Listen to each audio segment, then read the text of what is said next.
This video will show you how to update an embedded table in a data worksheet from a dashboard. Here we have an embedded table that contains a single row and column containing a cutoff or threshold. This embedded table is joined to a regular data block, the all sales data block, using an inequality join so that the cutoff is used to filter the data block, resulting in the limited data block.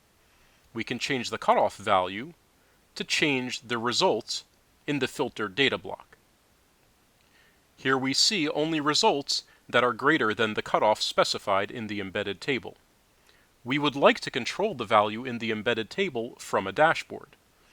Here we've created a dashboard to which we're adding a chart that will display the data from the limited data block. That is the data block that's filtered based on the embedded table cutoff.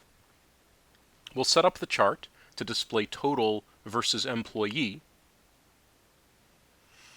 And then we'll want to add a control that can change the value in the embedded table in the data worksheet. So we'll add a slider form element, and we'll link this slider to the embedded table in the underlying data worksheet. Right-click on the slider and select Properties, and from the Data tab, select the table in the underlying data worksheet that you want to modify with this form element. That is the threshold embedded table in the data worksheet. Specify the row and column. In this case, there is only one row and one column. And the slider will now be able to modify the value in that embedded table. You can try the slider, but the values on the slider are not appropriate for the values that we're trying to filter. So under the General tab, set a more appropriate minimum, maximum, and increment. Here, an appropriate maximum will be 100,000.